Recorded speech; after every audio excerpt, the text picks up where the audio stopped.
옛날에 아주 유명한 여왕이 살았습니다. 이 여왕은 어느 날 아주 유명한 왕의 이야기를 들었어요. 소문으로 들었는데 그 어마어마한 부자로 소문이 난 이 왕의 이야기를 듣고 호기심이 발동을 해가지고 참을 수가 없었어요. 그래서 그 왕을 만나러 이제 가진 금은 보화를 싣고 그 왕을 만나러 떠났습니다. 소문의 주인공은 단지 어마어마한 부자일 뿐만 아니라 당대에 견줄 사람이 없을 정도로 학식을 갖춘 사람이었어요. 다방면에 방대한 지식을 가지고 있었고 시인이고 작곡가이고 건축가이고 무역이면 무역, 정치면 정치, 외교면 외교, 모든 면에서 탁월한 능력을 가진 왕으로 소문이 나 있었습니다. 도무지 그 소문이 어마어마해서 믿기지가 않을 정도였어요. 그래서 직접 만나서 그 왕의 식견과 그의 모든 지식과 그리고 그의 부를 확인해 보고 싶어서 이제 길을 떠났습니다. 그 여왕의 이름이 스바이고 그리고 그 소문의 주인공인 왕은 바로 솔로몬이었습니다. 여러분 열왕기상 10장 3절부터 8절을 한번 보실까요?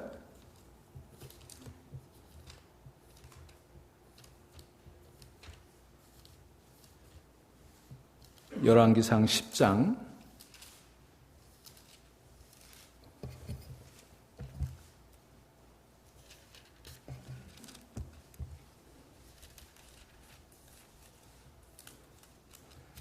3절부터 10절입니다.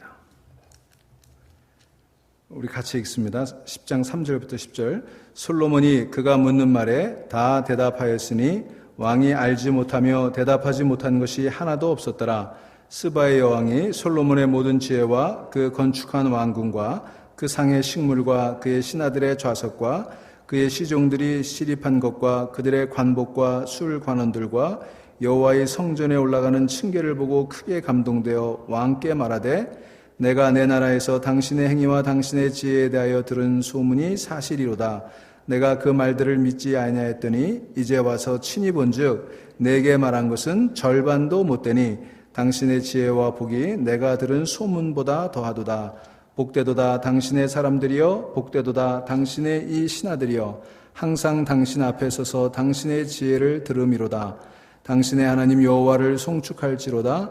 여호와께서 당신을 기뻐하사 이스라엘 왕위에 올리셨고 여호와께서 영원히 이스라엘을 사랑하심으로 당신을 세워 왕으로 삼아 정의와 공의를 행하게 하셨도다 하고 이에 그가 금 120달란트와 심이 많은 향품과 보석을 왕에게 드렸으니 스바의 여왕이 솔로몬 왕에게 드린 것처럼 많은 향품이 다시 오지 아니하였더라. 자, 이렇게 되어 있어요. 그러니까 이 스바의 여왕은 실제로 솔로몬을 만나보고 그의 학식 또 그의 모든 부귀영화를 보고 요즘 말로 뿅 간 거예요. 넋을 잃고 하는 말이 I wasn't told the half of it. 내가 들은 거는 절반밖에 안 된다. 실제로는 내가 눈으로 보니까 그거보다 훨씬 더 많은 부와 또 명예와 그리고 지식이 있구나. 이렇게 감탄을 한 거예요. 그래서 그 여왕, 스바의 여왕이 이 솔로몬의 식견과 그 모든 것에 감탄하고는 자기가 가져온 금은 보화를 다 선물로 주고 그리고 돌아갔어요. 여기 10절에 이에 그가 금 120달란트와 심이 많은 향품과 보석을 왕에게 드렸으니 스바의 여왕이 솔로몬에게 드린 것처럼 많은 향품이 다시 오지 아니하였더라. 여러분 우리가 종종 솔로몬 그러면 그 뒤에 뭐가 따라와요? 솔로몬의 지혜 이렇게 따라오죠. 또 욥하면 욥의 인내. 이게 성경의 아주 관용적 표현이에요. 인내하면 욥이고 지혜하면 솔로몬. 그런데 우리는 솔로몬의 지혜는 많이 얘기하는데 사실 솔로몬의 영화에 대해서는 지혜보다는 훨씬 덜 얘기하는 것 같아요. 물론 찬송가 가사에 솔로몬의 영화라는 표현이 나오기도 합니다만 그러나 사실 솔로몬은 그가 가지고 있던 지혜 못지않게 놀라운 부를 가지고 있었던 사람이었어요. 여기 성경에 나타난 기록을 바탕으로 계산해 보면 그가 가진 부가 얼마나 어마어마했는지를 알 수 있습니다. 여기 10장 14절에 보면 사무엘 열왕기상 그의 연간 수입이 666달란트였다 그랬어요. 금. 이것은 오늘날 화폐로 계산해 보면 약 20밀리언, 2천만 불에 해당되는 돈이에요. 2천만 불은 지금도 큰 돈이지만 그때는 얼마나 어마어마했겠어요. 그리고 그는 상아로 만든 보좌에 정금을 입혀서 앉았습니다. 그가 마시는 잔들이 다 금으로 만들어졌고 예루살렘에는 금이 얼마나 흔했는지 은은 명함도 못 내밀었다. 이렇게 성경에 기록이 되어 있어요. 솔로몬은 그야말로 자기의 파라다이스를 구축한 거예요. 모든 사람들이 부러워할 만한 역사상 가장 부유한 사람이 되었던 것입니다. 여러분, 종종 TV에 보면 이 미국의 부자들이 어떻게 사는지, 그들이 어떤 별장을 가지고 있고 어떤 요트를 가지고 있고 어떤 집에 살고 있고 이런 것들이 나오거든요. 그것만 봐도 그냥 입이 쩍 벌어지는데 그 부자들의 삶은 이 솔로몬에 비하면 그야말로 세 발의 피 조족지혈이에요. 여러분, 사람들은 다 성공한 사람들의 이야기를 듣고 싶어 하죠. 그들의 성공 이야기를 통해서 나도 그렇게 성공하고 싶은 마음이 있기 때문에 그래요. 그래서 성공한 사람들이 쓰는 자서전은 불티나게 팔려가고 베스트셀러가 되는 것입니다. 그런 사람들을 모셔다가 특강을 듣고 그들의 성공 비결을 배우고 싶어 합니다. 여러분, 투자의 규제라고 하는 워렌 버핏을 아시죠? 세계에서 두 번째, 세 번째, 오랫동안 첫 번째였습니다만 지금은 두 번째, 세 번째라고 그러죠. 그건 억만장자예요. 그의 재산이 66 빌리언, 660억 불이에요.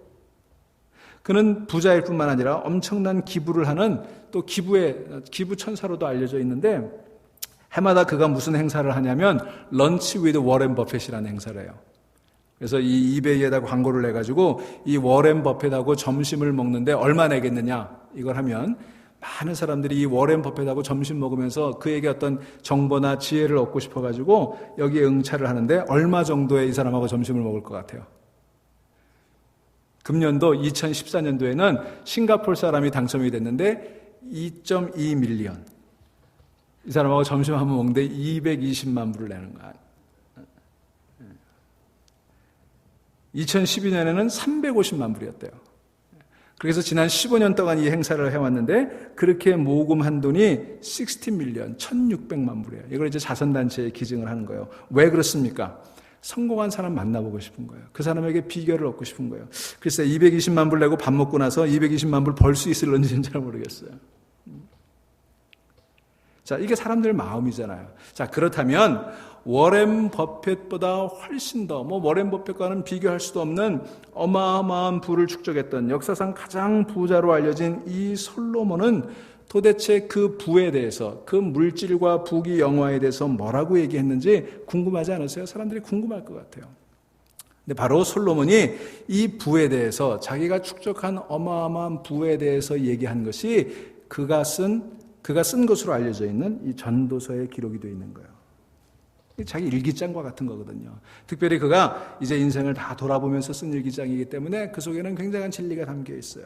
자, 그 내용이 오늘 우리가 읽은 이 전도서 5장 8절부터 12절에 나와 있다는 것입니다. 우리 다시 한번 읽어보실까요? 전도서 5장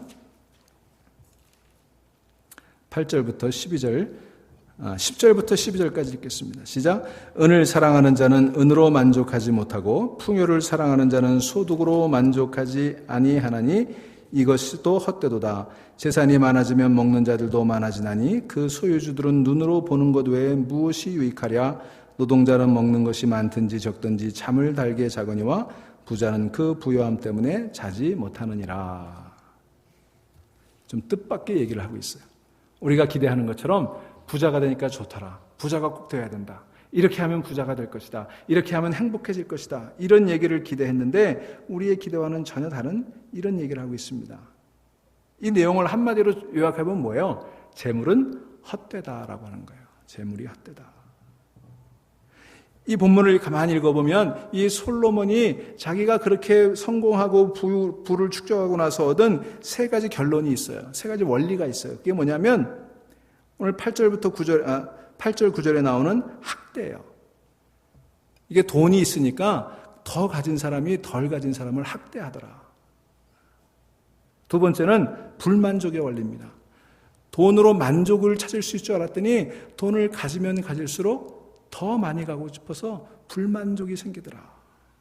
세 번째는 그런 일들을 통해서 결국은 frustration, 좌절이 생기더라. 돈으로 기쁨이 생기고 돈으로 만족이 생기고 돈으로 행복이 올 줄 알았더니 결국은 frustration, 혼돈스럽고 마음이 산란해지고 좌절하게 되더라. 그런 얘기였습니다. 자, 이 세 가지 원리를 한번 생각해 보겠는데요. 먼저 8절을 보시겠습니다. 8절을 보시면 이것이 솔로몬이 돈과 관련해서 언급한 첫 번째 원리예요. 뭐라고 되어 있습니까? 너는 어느 지방에서든지 빈민을 학대하는 것과 정의와 공의를 짓밟는 것을 볼지라도 그것을 이상히 여기지 말라. 높은 자는 더 높은 자가 감찰하고 또 그들보다 더 높은 자들도 있음이니라. 이렇게 얘기하고 있어요. 자, 무슨 얘기냐면 돈과 관련된 첫 번째 원리는 돈을 많이 가진 부자들이 돈의 영향력과 힘으로 가난한 자들을 억압하고 착취하더라, 그런 얘기예요. 그게 어디나 있다는 얘기예요. 이상할 게 없다는 거예요. 누구나 다 그런다는 거예요. 돈을 가진 사람이 권력을 가지게 되죠. 권력을 가진 사람이 권력의 영향력을 통해서 더 큰 돈을 벌게 되는 거예요. 그러면 갈수록 소위 말하는 빈익빈 부익부의 현상이 나타나지 않습니까? 돈을 가진 사람은 더 그 영향력이 커지고 더 돈을 많이 가지게 되고, 가난한 사람은 더 가난해지는 이 빈부의 격차가 시스템이 됐다는 거예요.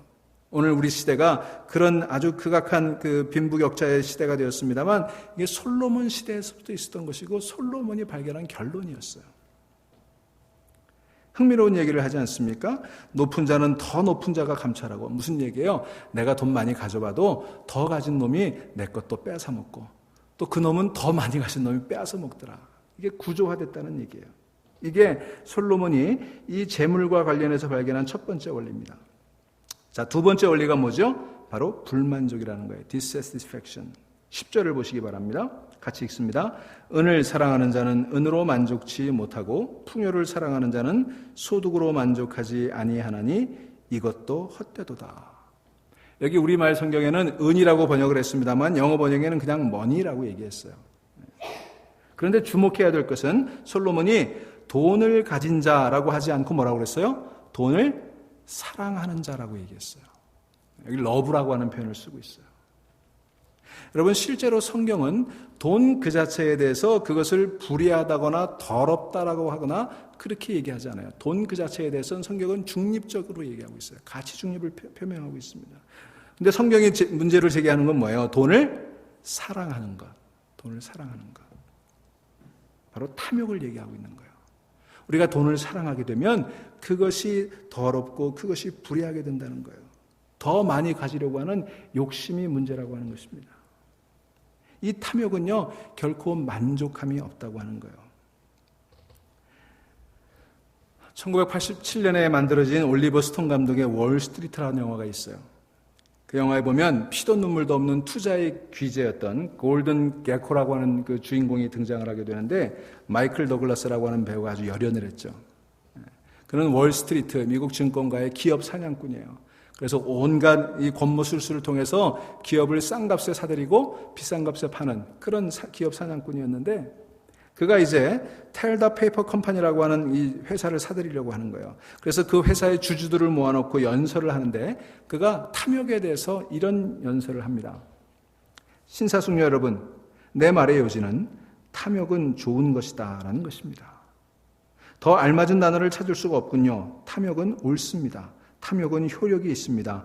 탐욕은 분명하게 하고 돌파하게 하며 진화 정신의 핵심입니다. 생명을 위한 탐욕이든 돈을 위한 탐욕이든 사랑을 위한 탐욕이든 지식을 위한 탐욕이든 모든 형태의 탐욕은 인류의 삶을 향상시키는 추진력이었습니다.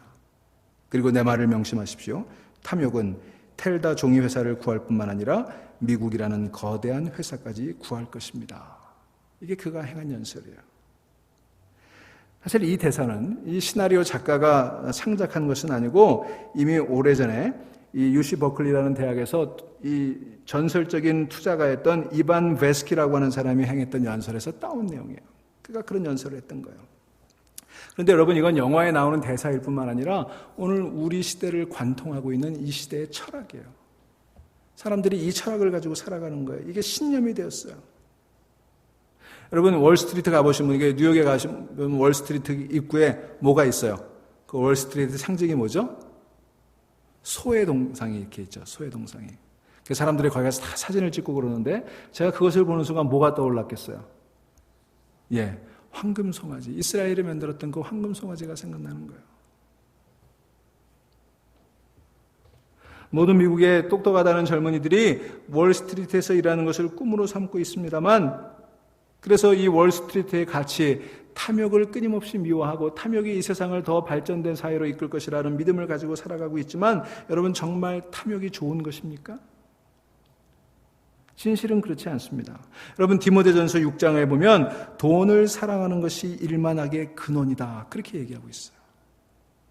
바로 그 앞에 디모데전서 6장 8절에 보면 부하려 하는 자들은 시험과 올무와 여러 가지 어리석고 해로운 정욕에 떨어지나니 곧 사람으로 침륜과 멸망에 빠지게 하는 것이다. 이렇게 얘기하고 있습니다. 돈을 사랑하면 시험과 올무에 빠지게 돼 있어요. 어리석고 해로운 정욕에 사로잡히게 돼 있다는 것입니다. 그것이 결국 우리를 멸망으로 이끌어간다는 게 성경의 가르침이에요. 그런데 우리는 솔직히 이런 성경의 경고에 귀를 기울이지 않았습니다. 오히려 이런 경고를 외면했습니다. 돈을 사랑하고 부자가 되려는 노력을 미워하고 부추겼습니다. 돈을 많이 버는 것이 하나님의 축복이라고만 얘기했습니다. 그렇게 성공한 사람들을 칭송하고 그들을 부러워했습니다. 월스트리트는 모든 젊은이들의 꿈의 직장이 되어버렸습니다. 성공한 CEO들과 월스트리트의 펀드 매니저들이 멀티밀리언 저택들을 구입할 때 우리는 부러움으로 바라보잖아요. 그 호사스러운 요트를 소유하고 있는 것들을 바라보면서 나는 언제 저렇게 되보나 그런 꿈을 가져보잖아요. 이게 우리가 가진 환상이었어요. 그런데 여러분 어떻습니까? 그렇게 우리가 우리 삶을 지배했던 탐욕이 이 사회를 정말 발전된 사회로 만들었어요? 여러분 그게 아니라는 것이 지난 2008년 미국의 경제 위기 속에 그대로 드러나 버렸던 거예요. 여러분 그동안 우리의 삶을 지배했던 것이 탐욕이었다는 걸 우리가 인정할 수 있어야 되는 거예요. 저와 여러분들의 마음속에 다 그 마음이 있어요. 우리가 교회에 다니고 하나님을 찾는 이유도 더 많은 물질을 얻기 위한 것이 아니었는지 우리는 돌아봐야 되는 거예요. 나의 삶에 하나님을 위한 공간이 얼마나 많이 있었습니까? 나의 수입 중에 하나님을 위한 지출이 얼마나 되었습니까? 내 지출 중에 이웃을 위한 지출은 얼마나 되었습니까? 탐욕스럽게 큰 집을 사고 비싼 차를 사고 사업을 확장하느라 하나님에게도 인색했고 우리 이웃에게도 인색했던 것이 오늘 우리들의 삶이 아니었습니까? 그것을 우리는 지혜로운 처신인 것처럼 믿고 살아왔어요. 교회도 그렇게 가르쳐왔어요. 하지만 지금 와서는 어떻습니까? 다 잡았다고 했던 그 생각, 그 물질, 그리고 그 물질이 보장해 주리라고 믿었던 행복이 지금 다 어디 가버렸습니까? 과연 우리가 희망을 두고 살았던 그 돈이 얼마나 믿을 만한 것이던가요? 어떤 사람이 성공에 대해서 이런 말을 했습니다. 귀담아 들을 말인 것 같아요. 우리가 정상에 가까이 왔다고 느낄 때마다 우리는 또한 벼랑에 선 것 같은 느낌도 받습니다. 우리 정상에 서는 것 같지만 사실은 벼랑에 서는 거예요. 또 누군가 물질에 대해서 이렇게 말하기도 했습니다. 우리가 모두 다 가졌다고 느끼는 순간 우리는 또한 모두 다 잃을 것 같은 두려움을 느낍니다. 여러분 가지게 되면 잃을까 걱정하게 되는 거예요. 이게 물질의 속성이고 이게 탐욕의 속성인 거예요. 근데 여러분 우리가 성경을 읽어보면요. 예수님께서 가장 많이 언급하고 가장 많이 가르쳐 주신 주제가 뭔지 아세요? 바로 돈이에요. 예수님께서 천국보다 지옥보다 돈 얘기 더 많이 한 거 아세요? 왜 그러셨을까? 왜 예수님께서 다른 여러 가지 종교적인 주제들도 많았을 텐데 왜 돈 얘기를 가장 많이 하셨을까? 그것은 바로 우리들의 관심사가 돈이기 때문에 그래요. 우리가 가장 관심하고 사는 것이 돈이기 때문에 그래요. 여러분 동서고금을 막론하고 우리 사람들은요 24시간 주야로 돈을 묵상하며 살아가지 않습니까? 신앙관이란 무엇일까? 한마디로 요약한다면 신앙관은 바로 물질관이라 요약해도 과언이 아닐 것입니다. 물질관이 바로 서지 않고서는 바른 신앙이 세워질 수 없어요. 그래서 감리교의 창시자였던 존 웨슬리는 이런 말을 합니다. 그 사람의 신앙 상태는 그 사람의 지갑을 보면 알 수 있다. 당신의 돈 지갑이 회개하기 전에는 나는 당신의 회개를 믿을 수가 없다. 매우 일리가 있는 얘기 아닙니까? 이런 말도 있죠. 그 사람의 영적인 온도, 스피리추얼 템퍼레처를 알려면 그 사람의 체크북을 보면 안다. 그 사람이 무엇에 돈을 쓰고 있는지를 보면 그 사람의 영적인 그런 수준을 알 수 있다는 거예요. 사랑하는 여러분, 우리가 물질을 사랑하는 한 물질은 우리에게 자유를 주지 못합니다. 우리의 신앙은 왜곡될 수밖에 없는 거예요. 오히려 그 물질은 우리에게 속박을 준다는 것을 깨달을 수 있어야 되는 것입니다. 그래서 오늘 본문 12절이 뭐라고 얘기합니까? 12절 말씀 같이 읽습니다. 노동자는 먹는 것이 많든지 적든지 잠을 달게 자거니와 부자는 그 부요함 때문에 자지 못하느니라. 이렇게 말하면서 오히려 부자가 그 물질 때문에 평강을 얻지 못한다고 그렇게 얘기하고 있어요. 우리는 잠을 못 잘 정도로 돈을 가져본 적이 없으니까 이게 실감이 안 될런지 모르지만 이것은 사실이에요. 여러분, 세네카라고 하는 철학자가 이런 말을 남겼습니다. 돈은 이제까지 어느 누구도 부자로 만들지 못했다. 여러분, 돈이 우리를 부자로 만드는 거 아니에요. 여러분, 깊이 생각해야 될 말 아니겠습니까? 그러면 사람을 부자로 만드는 건 무엇일까? 사람은 돈으로 귀하게 되는 게 아니라 관계 속에서 귀하게 되는 줄로 믿으시기를 바랍니다. 내가 어떤 관계를 가지고 살아가느냐, 이게 귀해지는 거예요. 부자로 죽는 사람은 많지만 부자로 사는 사람은 너무나 적다는 말이 있죠. 우리 그렇잖아요. 우리 죽을 때 통장에 또 증권이며 땅이며 많은 부를 남기는 사람들은 있지만 그들이 평생을 살면서는 가난하게 살았어요. 가난하게. 제가 미국 가서 우리 이민자들의 삶을 보면서 정말 가난하게 사는 부자들이 많아요. 가난하게 사는 부자들이 많아요. 최공한 카네기가 이런 말을 했다고 그러죠. 부자로 죽는 것을 부끄럽게 생각해야 된다. 우리는 부자로 살아야지 부자로 죽어서는 안 되는 거예요. 부자로 산다는 게 뭐예요? 많은 재산을 축적해서 죽을 때 남기는 게 아니라 하나님이 주신 그 부를 통해 삶을 나눌 수 있어야 되는 거예요. 많은 관계들을 만들어 가야 되는 거예요. 그런데 어떻습니까? 우리는 돈 때문에 관계들 다 깨졌잖아요. 돈 때문에 형제 간의 원수되고, 돈 때문에 친구 간의 원수되고, 돈 때문에 부부 간의 원수가 되고. 무엇이 우리에게 진정한 자유를 주는가? 특별히 우리가 이민 생활을 하면서 또 요즘같이 어려운 시기에 우리가 불안감으로 잠을 이루지 못하는 분들이 많이 있습니다만, 그러다 보니까 이런 생각들을 하는 거예요. 내가 물질적으로 조금만 더 여유가 있으면, 이런 생각 많이 하죠. 저도 그런 생각을 하는 거예요. 내가 조금만 더 여유가 있으면 남에게 더 너그러워질 것 같고, 남에게 더 구제도 많이 할 것 같고, 헌금도 더 많이 할 것 같고, 그렇게 살 것 같은데 그 조금이 없어서 안 되는 것 같죠. 하지만 여러분, 분명한 사실은 물질은 절대로 우리에게 자유를 주지 못한다는 거예요. 솔로몬의 결론이에요. 성경이 우리에게 제시해주는 결론이라는 것입니다. 사랑하는 여러분, 우리에게 자유를 주시는 분은 오직 예수 그리스도밖에 없음을 기억하시기를 바랍니다. 너희가 진리를 알지니 진리가 너희를 자유케 하리라. 그 진리가 누구예요? 예수 그리스도 아닙니까? 그래서 갈라디아서 5장 1절은 이렇게 얘기합니다. 그리스도께서 우리를 자유롭게 하려고 자유를 주셨으니 그러므로 굳건히 서서 다시는 종의 멍에를 매지 말라. 이 말씀이 그 말씀인 거예요. 여러분, 그리스도 안에서 참 자유함을 누리고 참 평화를 누리는 여러분 될 수 있기를 주의 이름으로 축원합니다. 이제 본문 13절 보시겠습니다. 같이 읽습니다. 내가 해 아래에서 큰 패단이 되는 일이 있는 것을 보았나니 곧 소유주가 재물을 자기에게 해가 되도록 소유하는 것이라. 이렇게 말씀하고 있어요. 자, 재물이 자기에게 해가 되도록 소유한다는 게 무슨 뜻입니까? 이거를 읽으면서 그렇게 생각하시는 분이 있어요. 좀 해가 되도록 가져갔으면 좋겠다.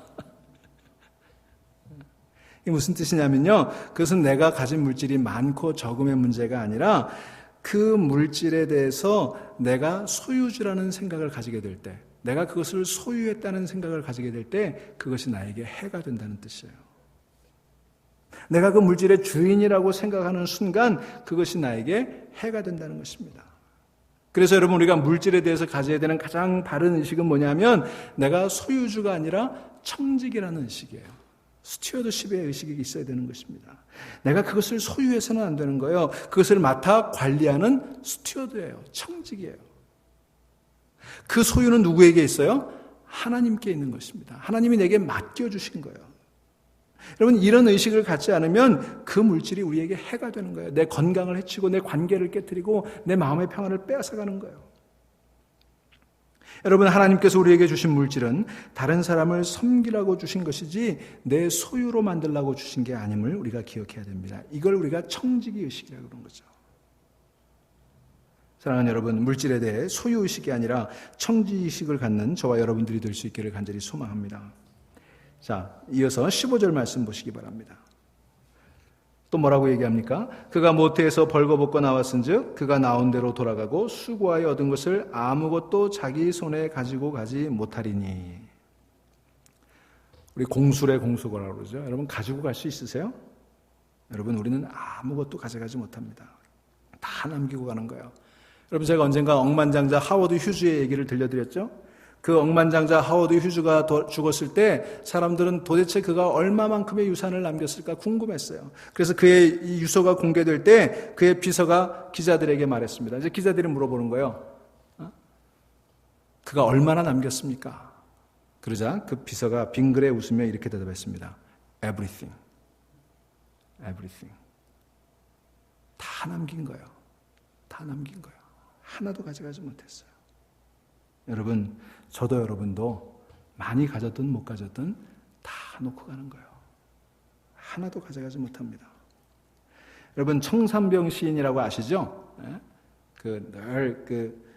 몸이 병들어 있었지만 천진난만한 어린아이와 같은 모습으로 살아갔던 천산병 시인, 제가 소풍이라는 시 또 귀천이라는 시 자주 여러분들에게 소개해드렸습니다만, 그는 평생 가난한 시인으로 살았어요. 아내가 귀천이라고 하는 조그만 찻집을 해가지고 그 아내가 이제 주는 용돈으로 매일 살아가는 그런 모습으로 살다가 죽었는데, 이 천상병 시인이 죽었을 때 부조금이 800만 원쯤 들어왔대요. 그래 이 천상병 시인의 부인이 이제 그 자기 친정 엄마에게 이제 돈을 잘 보관하라고 맡겨놨어요. 이 친정 엄마가 그 당시에는 800만 원이 큰 돈이었겠죠. 특별히 이분들에게. 그래가지고 국리 끝에 어디다 감췄냐면 아궁이에다가 넣어놨어요. 근데 이 장례를 마치고 천상병 시인의 부인이 와보니까 천상병 시인이 살던 그 방이 너무 썰렁한 거예요. 그래가지고 부를 때 짜지 않습니까? 홀라당 타버렸어요.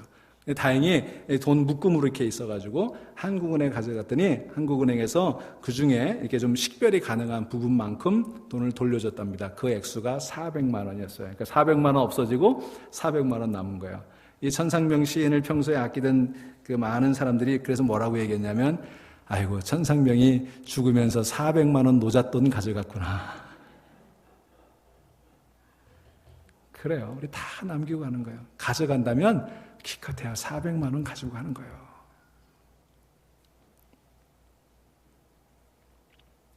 여러분, 우리가 사람이 죽으면 수의를 입히지 않습니까? 미국에서는 뭐 평소에 있던 예쁜 옷 같은 거 이렇게 입힙니다만, 한국에서는 이제 모시로 만든 그 세마포 수의를 입히죠. 여러분, 그 수의의 특징이 뭔지 아시죠? 그 수의에는 뭐가 없어요? 주머니가 없어요. 여러분, 주머니가 뭡니까? 우리가 살아가면서 필요한 것들 여기 채우고 살아가는 거잖아요. 주머니가 두둑하다 이런 표현 하죠.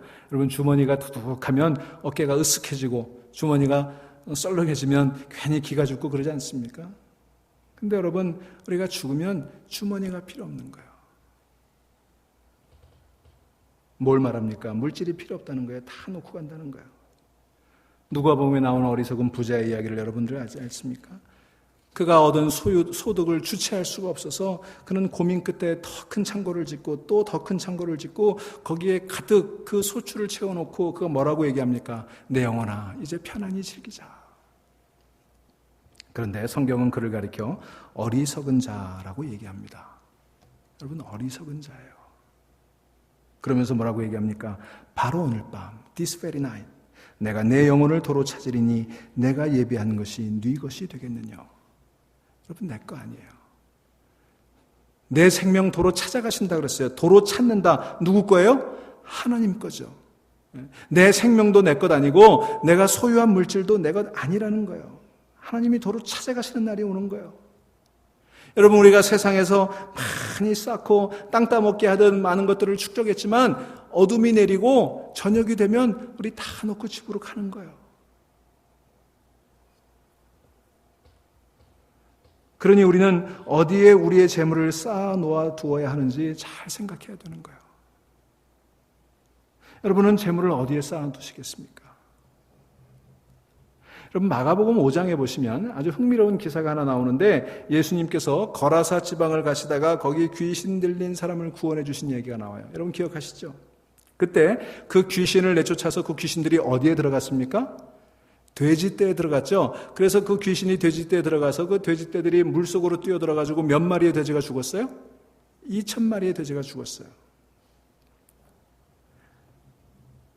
자, 그랬더니 이 고침받은 사람이 이 데가볼리 지역, 이방 지역이에요. 거기를 쫙 다니면서 뭐라고 그랬어요? 예수님께서 나에게 하신 일이 무엇인지를 떠들고 다녔다. 그렇게 얘기를 해놓고 있습니다. 자, 여러분 여기서 저는 왜 예수님께서 그런 방식으로 병자를 고치셨는지 잘 모르겠어요. 어려운 해석이에요. 뭐 신학자들이 여러 가지 해석을 하는데 아직까지 저는 만족스러울 만한 속 시원한 해답을 듣지 못했어요.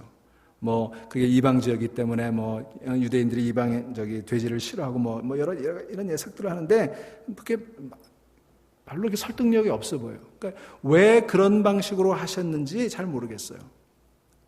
우리가 성경을 읽을 때 잘 모르는 부분을 억지로 무리하게 해석할 필요는 없어요.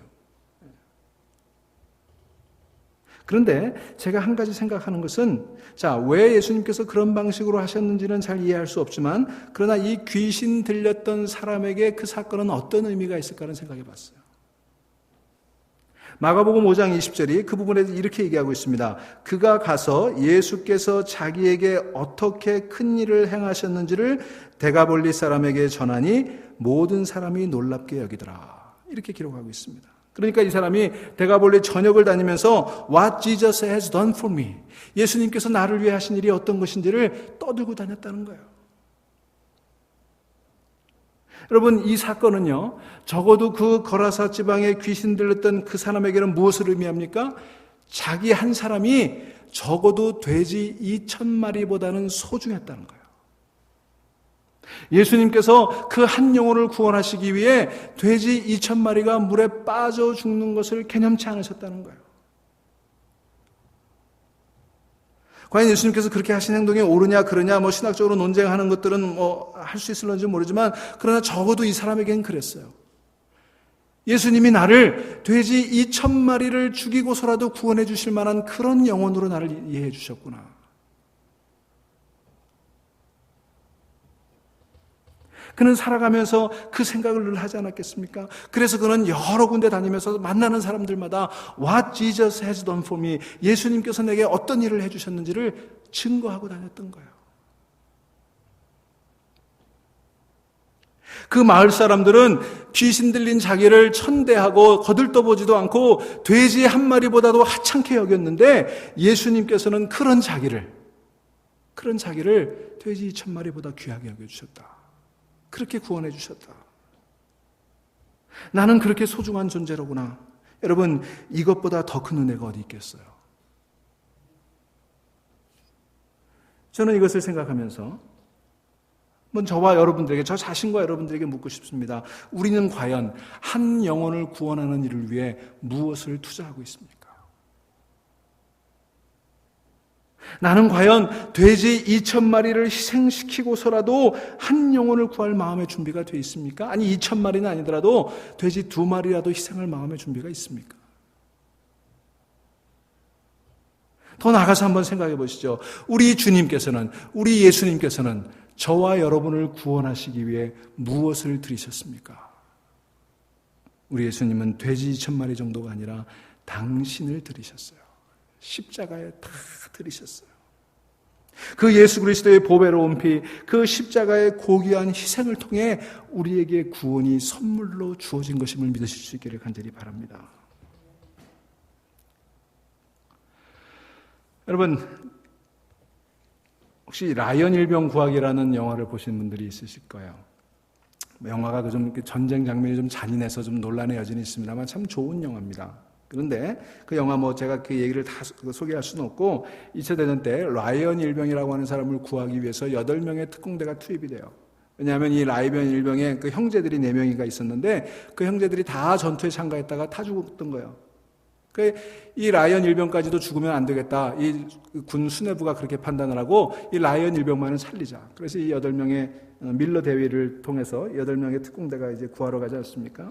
근데 그 책임을 맡은 밀러 대위가 볼 때 아니 한 명을 살리러 우리 8명이 가다가 다 죽을 수도 있는 상황이니까 이게 참 말이 안 되는 상황이잖아요. 그래도 명령이니까 이제 구하러 갑니다. 그런데 실제로 그 구하러 가는 중에 대원들이 다 죽죠. 6명인가 희생이 돼요.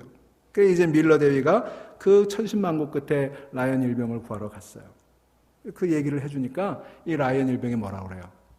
자기를 구하기 위해서 6명의 부대원들이 희생당했다는 얘기를 듣고 It doesn't make sense, sir. 말이 안 되잖아요. 그렇게 얘기하는 거예요. 어떻게 그럴 수가 있습니까? 나를 구하기 위해 그 많은 부대원들이 희생을 당했다니 It doesn't make sense. 말이 안 되는 얘기예요. 그는 충격에 빠집니다. 그래서 돌아가지 않겠다고 얘기해요. 밀러 대위가 그를 설득해서 이제 돌아오는데 이 밀러 대위도 다리 위에서 죽음을 당해요. 그때 밀러 대위가 그에게 얘기합니다. 우리들의 죽음이 헛되지 않게 해달라. 너 하나를 위해서 여러 사람들이 죽었는데 이 죽음이 헛되게 되지 않게 해달라. 자, 우여곡절 끝에 이 라이언 일병이 귀환하게 되고 그리고 세월이 흘러 자신을 구해준 그 밀러 대위의 묘 앞에 가족들과 함께 가죠. 그리고는 이렇게 얘기를 합니다. 오늘 내 가족이 여기 같이 왔습니다. 저는 매일 당신이 그 다리에서 내게 했던 말을 기억하고 있습니다. 우리들의 죽음을 헛되게 하지 말라는 그 얘기겠죠. 그리고는 이렇게 얘기합니다. I have tried to live my life the best that I could. 나는 이제까지 내가 할 수 있는 최선을 다해서 내 삶을 살려고 애써 왔습니다. 나는 내가 할 수 있는 최선을 다해 오늘날까지 살아왔습니다. 나는 그것으로 충분할 수 있으면 좋겠다고 바랍니다. 적어도 당신의 눈에는 내가 당신이 나를 위해 했던 것에 대해 보답했다고 믿어지기를 기대합니다. I tried to live my life the best I could. 누군가 나를 위해 희생했던 그것을 기억하면서 내 삶을 보람있고 의미있게 그 희생을 헛되지 않게 살아가려고 하는 마음, 그 최선을 다해 살아가는 마음, 그 마음이 아름다운 마음 아니겠어요?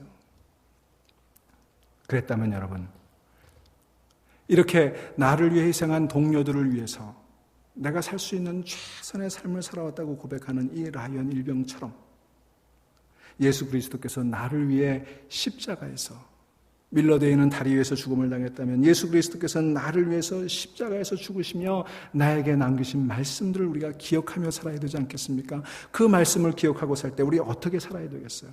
우리 인생에 어디에 우선순위를 두고 살아가야 될 것입니까? 무엇을 위해 살아가야 되겠습니까? 그저 더 많은 물질을 축적하고 더 편안한 삶을 살기 위해 살아가야 되겠습니까? 아니면 한 영혼을 위해 돼지 2,000마리쯤은 아무렇지도 않게 여기는 그 영혼을 사랑하는 마음 가지고 살아가야 되겠습니까? 분명해지는 거 아니겠어요? 사랑하는 여러분, 진정으로 우리가 지켜야 될 건 뭘까요? 여러분, 우리가 정말 지켜야 되는 건 우리의 물질이 아니라 생명인 줄로 믿으시기를 바랍니다. 영혼을 지키고 영혼을 사랑하고 생명을 사랑해야 되는 거예요. 우리 모두가 그 영혼을 위한 일이라면 돼지 2,000마리쯤 내놓겠다는 그런 각오를 해야 되는 거 아니겠습니까? 우리 아틀란타 중앙교회가 한 영혼을 위해서라면 It doesn't make sense. 말이 안 되는 일 같은 일들을 해야 되는 거예요. 그건 효율적이지 않아. 그건 어리석어. 그렇게 보이는 일들을 우리는 한 영혼을 위해서라면 해야 되는 거예요. 예수님 그렇게 하셨으니까. 죄로 죽을 수밖에 없는 우리를 위해서 하나님이신 예수님이 와서 십자가에 달려 죽으셨다. It doesn't make sense. 이런 말이 되세요, 그게? 말이 안 되잖아요. 말이 안 되는 일을 예수님께서 하셨어요. 하나님께서 하셨어요. 그것이 쓸데없는 것처럼 보일지라도, 비효율적으로 보일지라도, 사람들 눈에 어리석어 보일지라도 우리는 한 영혼을 위해 기꺼이 그것을 감수할 수 있어야 되는 거예요. 이게 우리들의 삶의 목표가 되고 이게 우리들의 삶의 원리가 되어야 되는 것입니다. 사랑하는 여러분, 저와 여러분들에게 이런 소원이 있기를 간절히 바랍니다. 우리 교회가 이런 소망을 가지고 살아갈 수 있기를 바랍니다. 여러분, 이런 마음 가지게 해달라고 기도하시는 이 저녁 되기를 간절히 바랍니다. 이런 마음이 없으면 오늘 솔로몬이 얘기하는 것처럼 물질은 한낱 허무에 불과한 것입니다. 우리를 낙심하게 하는 거예요. 한 영혼을 천하보다 귀하게 여기신 주님의 십자가의 보혈로 저와 여러분들은 구원을 받았습니다. 그렇다면 이제 우리의 삶은 어떤 삶이어야 될까요? 돼지 2,000마리를 쫓아가는 삶이 되어야 될까요? 아닙니다.